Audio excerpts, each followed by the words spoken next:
বন্ধুরা good evening. এখন আমরা বেরোচ্ছি হাওড়া স্টেশনের উদ্দেশ্যে। আজকে আমরা যাব শিরিডি।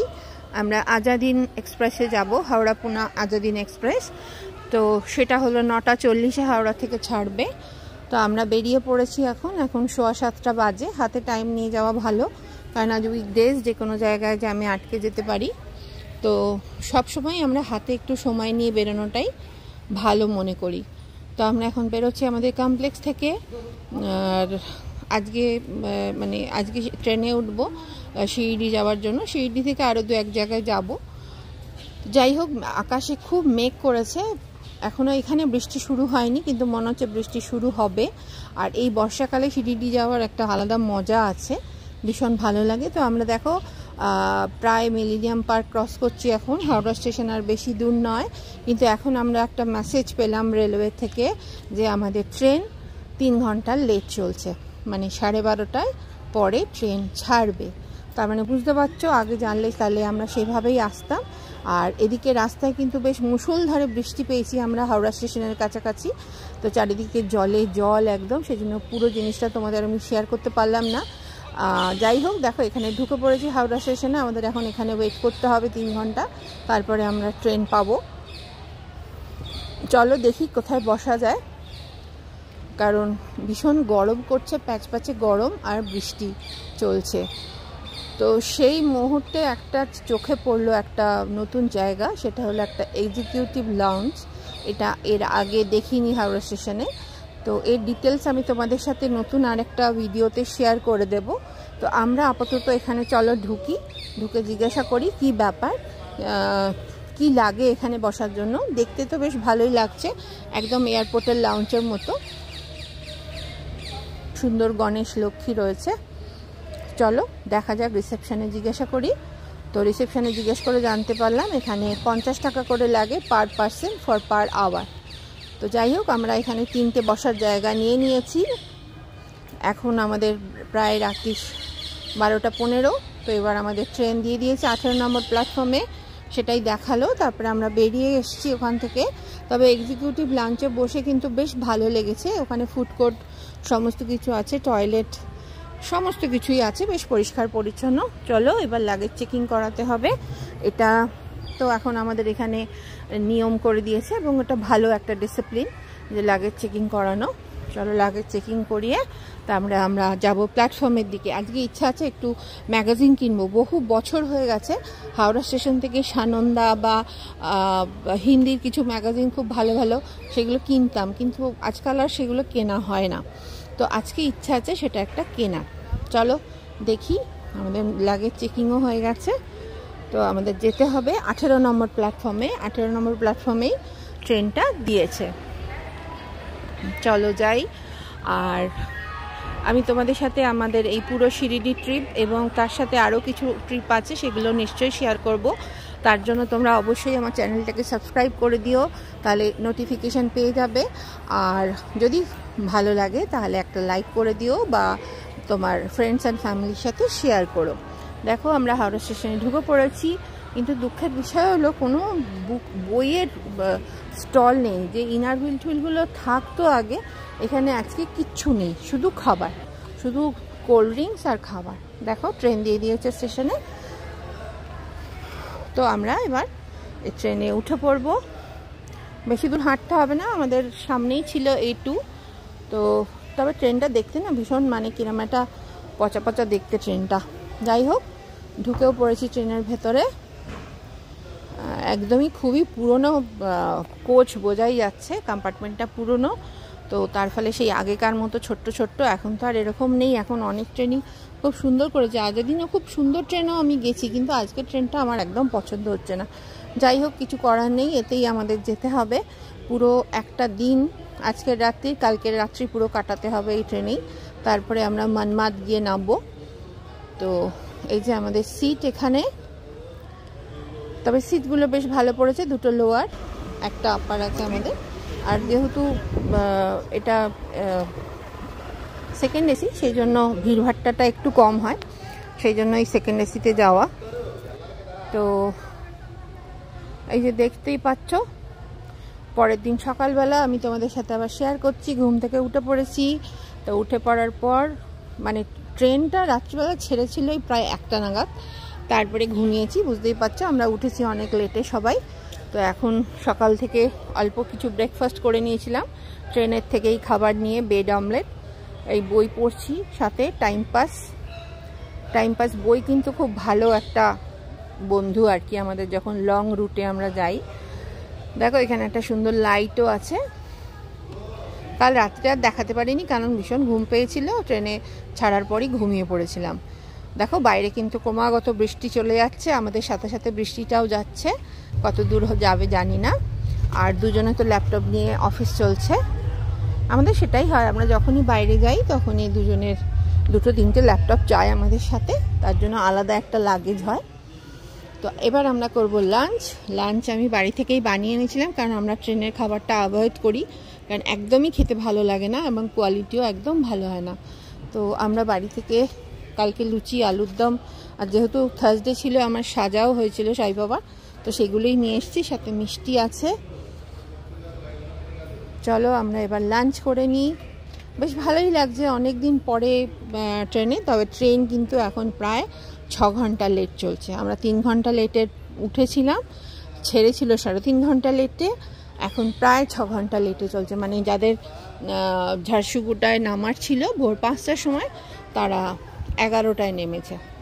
তো আমরা বুঝতেই পারছি অনেকটাই লেট হবে। দেখো আমাদের লাঞ্চ আজকে লুচি, আলুর দম, সাজা আর সাথে মিষ্টি রয়েছে, আর শুকনো খাবার তো থাকেই আমাদের সাথে।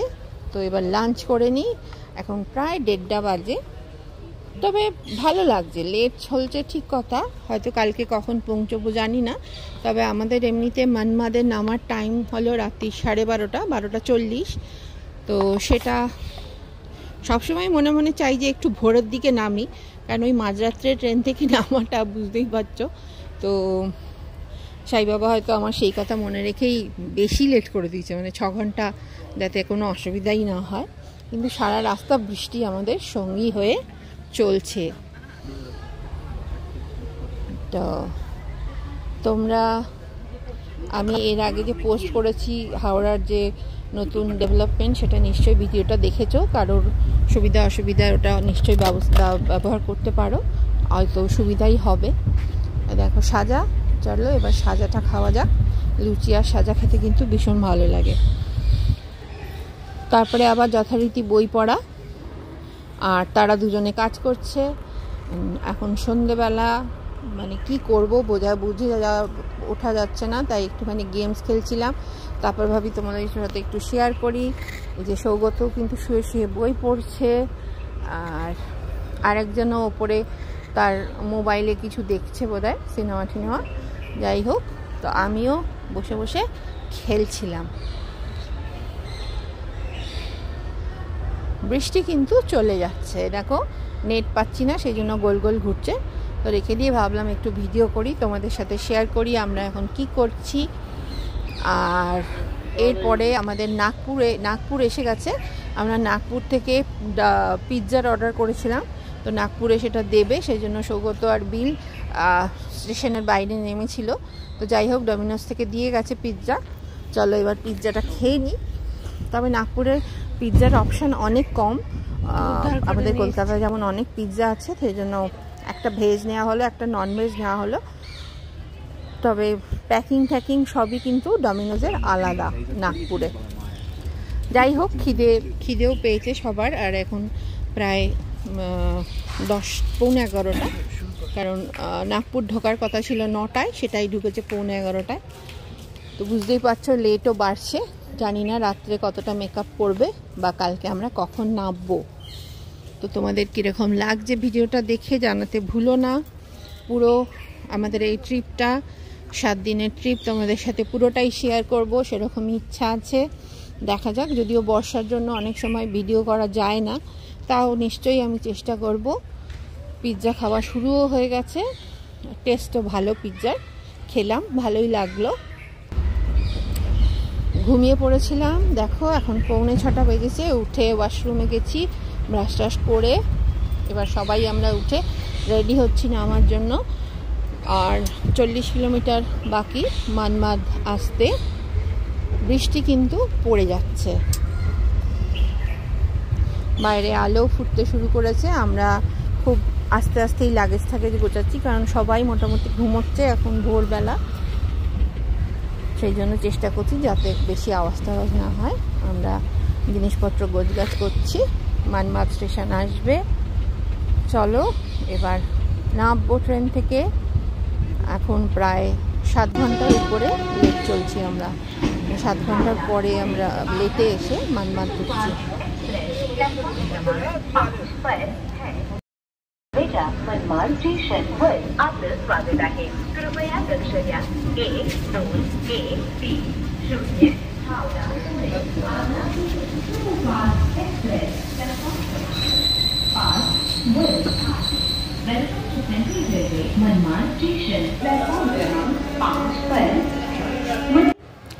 এখানেও বৃষ্টি পড়ছে। আমরা ট্রেন থেকে নেমে পড়েছি। এবার আমরা প্রত্যেকবারে এসেই কোন দিকে যাব সেটা একটা চিন্তা হয়ে যায়। যাই হোক, চলো এদিকেই আমাদের যেতে হবে। তবে মানমাদ স্টেশনে কিন্তু ব্যবস্থা অনেক ভালোই করেছে, লিফট ঠিফটেরও ব্যবস্থা করে দিয়েছে। কারণ যেহেতু এটা তীর্থ একটা, তো অনেক বয়স্ক মানুষ আছে যাদের সিঁড়ি দিয়ে ওভারব্রিজ ক্রস করাটা একটু প্রবলেম হয়, তো সেই জন্য লিফটের ব্যবস্থা করেছে। তো বৃষ্টিতে চারিদিক প্যাচ প্যাচ করছে, ভিজে জল, মানে বুঝতেই পারছো একদম প্যাচ প্যাচে পুরো। চলো এই যে আমরা এবার লিফটে উঠবো, উঠে আমরা ওই দিকে যাব। এই ব্যবস্থাগুলো কিন্তু ভালো। গত বছরও আমি এসেছিলাম যখন, তখনও তোমাদের সাথে শেয়ার করেছিলাম এখানে লিফট আছে। তো এবার এখান থেকে আমরা কিন্তু একটা শেয়ারের গাড়ি নেবো। এখান থেকে তোমার পার্সোনাল গাড়িও নেওয়া যায়, প্রায় 1200 থেকে 1500 টাকা লাগে। তো আমরা এখন পার্সোনাল গাড়ি আর নিই না, কারণ এখন আমরা প্রত্যেক বছর এসে এসে পুরো শিখে গেছি কোথা থেকে কি হয়। তো তার ফলে আমরা শেয়ারের গাড়ি নিই। শেয়ারের গাড়িতে 150 টাকা করে পার পার্সন লাগে। নেমেছিলাম একটা জায়গায় গাড়ি ধরবো বলে, কিন্তু ওখানে একটাও গাড়ি নেই। তো সেই জন্য আবার উপরে উঠে এসেছি। দেখো এসকালেটারও কিন্তু এখানে করে দিয়েছে স্টেশনে। এসে আমরা আবার লিফটে করে আরেক দিকে নামছি, সেই দিকে গাড়ি রয়েছে, শেয়ারের গাড়ি। তো চলো আমরা গিয়ে শেয়ারের গাড়িতে উঠি আর শিরডি পৌঁছই। এখন প্রায় মানে 7:45 বাজে। শিরডিতে পৌঁছতে পৌঁছতে অনেকটা দেরি হয়ে যাবে। আজকে আমাদের 12টার সময় আরতির অনলাইন বুকিং আছে। দেখো এখানে ভালোই বৃষ্টি পড়ছে, তো বুঝতেই পারছি ওখানে গিয়েই তাড়াহুড়ো করে দৌড়তে হবে। তারপরে কি কি হলো এক এক করে তোমাদের সাথে শেয়ার করব। তাই তোমরা আমার চ্যানেলটা যারা এখনো সাবস্ক্রাইব করোনি, প্লিজ একটু সাবস্ক্রাইব করে দিও। চলো আমাদের গাড়ি ছেড়ে দিয়েছি, আমরা শিরডি অভিমুখে বেরিয়ে পড়েছি মানমাদ থেকে। এখান থেকে ঘন্টা দেড়েক সময় লাগে, আর রাস্তা খালি থাকলে গাড়ি তো খুব তাড়াতাড়ি যায়। তাহলে চলো, ওম সাইরাম, সকলে ভালো থেকো, তাড়াতাড়ি দেখা হচ্ছে।